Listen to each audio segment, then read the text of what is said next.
You win.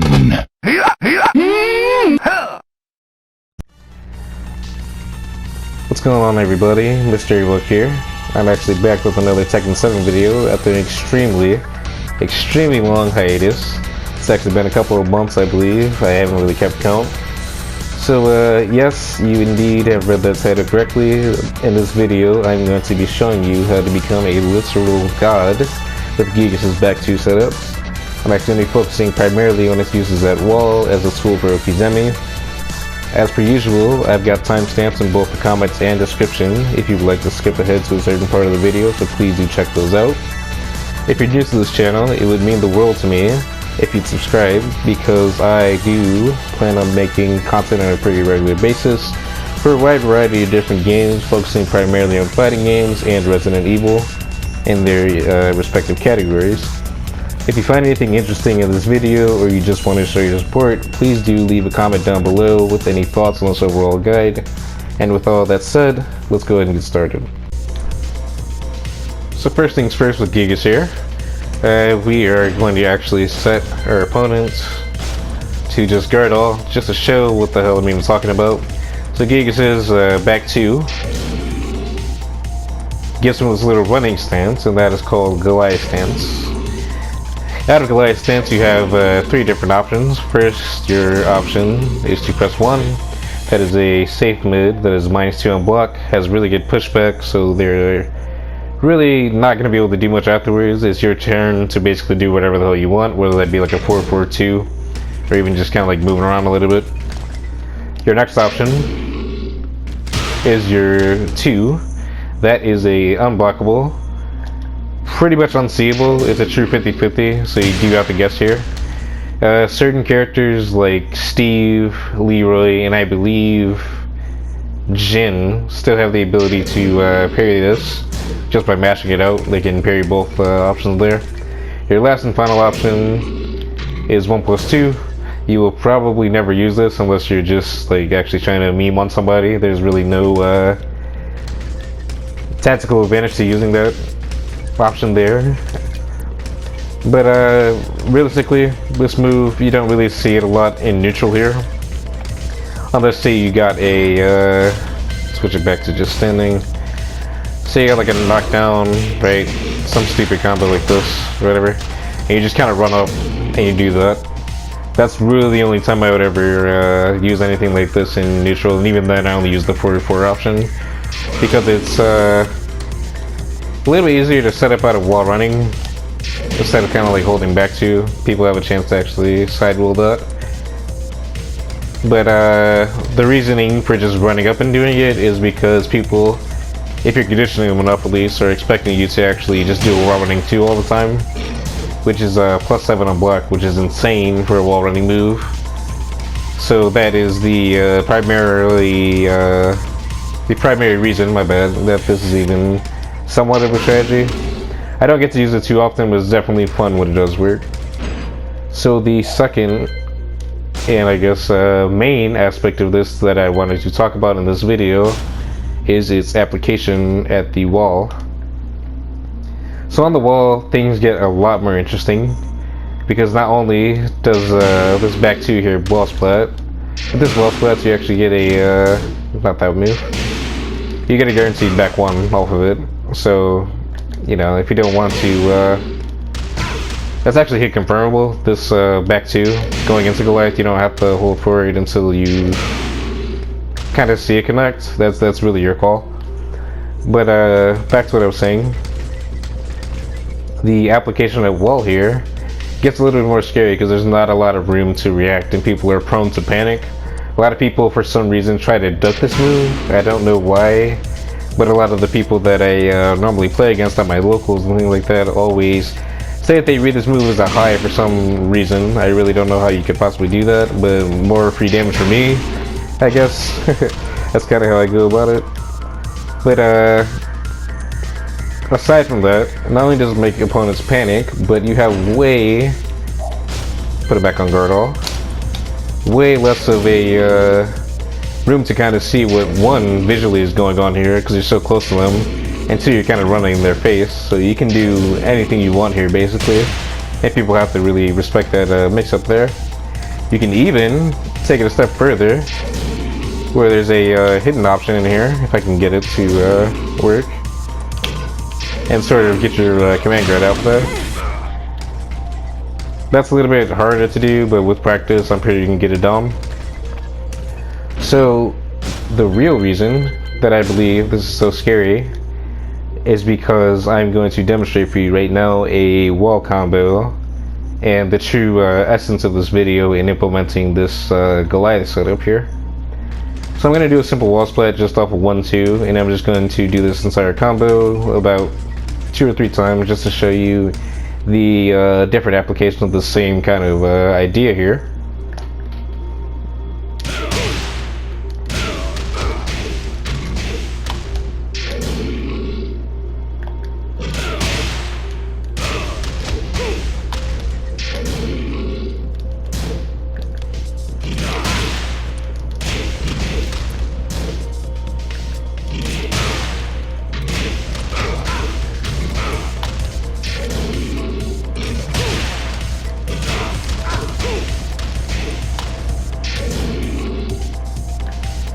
So there you just saw me do about like 5 different variations of the same kind of principle and setup.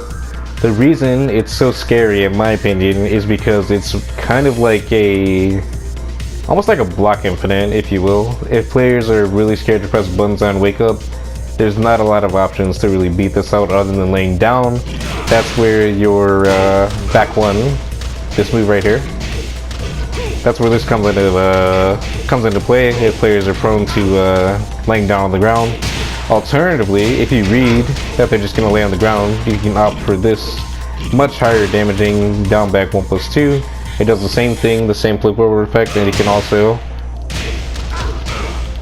as you can see, you can also still sidestep and then set this up. Although you can do it a little bit faster, I kind of waited a half second there. But with that is more or less the gist of it. There's not many more kind of routes to go about it. Realistically, that's the main goal with it, is just to keep doing it after this down 1 into the wall rising 4-2, because they are spiked on the ground. And if you didn't know, being face down is one of the hardest ways to wake up in this game because there's not that many options. And so with that, you have a wide range of different options. You can do a low there. Sorry about that, wrong under there. You can do a back 3, which is also another wall splat, and it just keeps going and going and going, because all it takes is just one wall splat and you get this entire little combo here, and you can do it again as many times as you want, as many times as your opponent lets you. Right? Mid, high, overhead, whatever you want to do, it all works the same. And lastly, once you really get good at it, you can even buff your fucking command grab. Isn't that gnarly? You know? So the wall game gets pretty easy. I've had plenty of fucking rounds where I just literally obliterate my opponent in basically a combo and then like one, you know, wall extension there. I'm actually gonna see if I can get like a mid-screen combo. I'm not sure if this map is default. Not sure if this map's small enough for me to do it in one go, but we'll try it here. Ah, come on, one more time.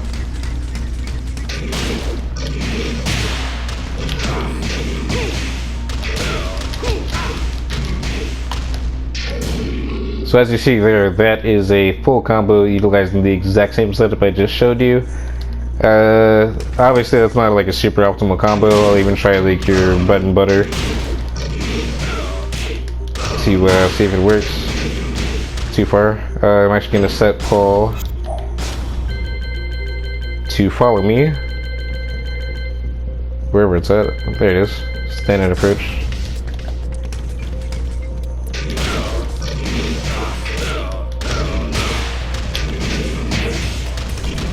Too far.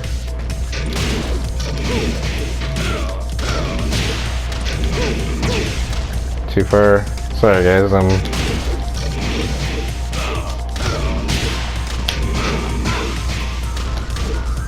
Oh my god, with these long arms, you're kidding me.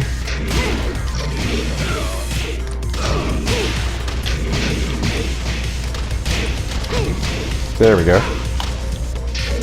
So as you can see, even off the bread and butter combo, exact same setup still holds true. It even functions because it's so insane. Because all it takes is just one hit on the wall, and that can be off literally anything. You know, say you're back at the wall here. So you're doing like frame traps, like this kind of stuff, right? You know, you're like +1 or you're +4, and you go for this here, right? So you get this on counter hit, at wall. That's another wall split, one more time.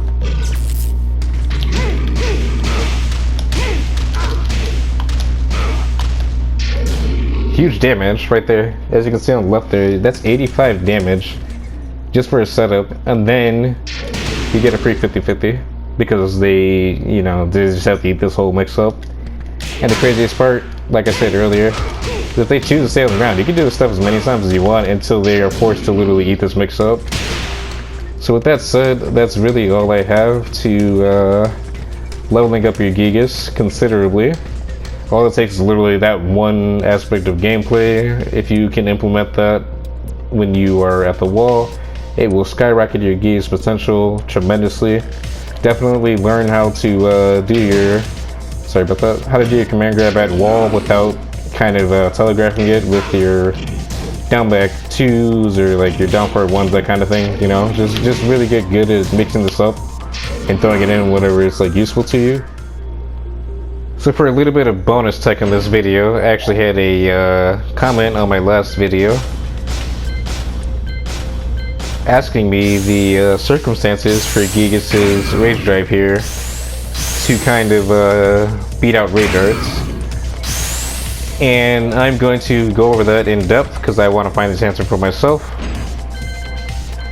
You can actually check out my last video. I'll put a little annotation at the top right corner if you want to see what I'm talking about. I'm going to go to record, repeat action. To telegraph this, I'm gonna, whoops. Okay. Roll up.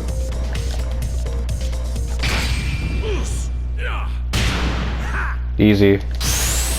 We're gonna see if we can recreate this. Nope. Too slow.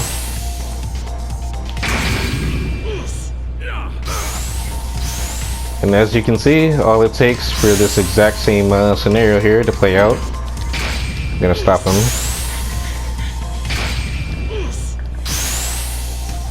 For this scenario to play out, for the rage drive to stop people from doing their rage art, not only does Gigas have to be in the middle of his rage drive, but that first little step that he takes there, that first initial stump that stumbles you, you already have to be in the middle of that animation as the rage drive, or your opponent's rage art begins its startup.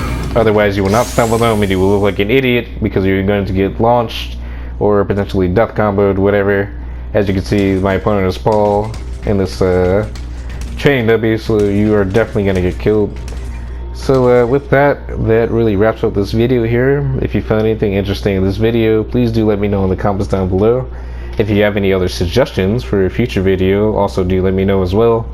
Please leave a like if you found anything helpful, and subscribe if you are new. And with that, I will see you all next time. Thank you.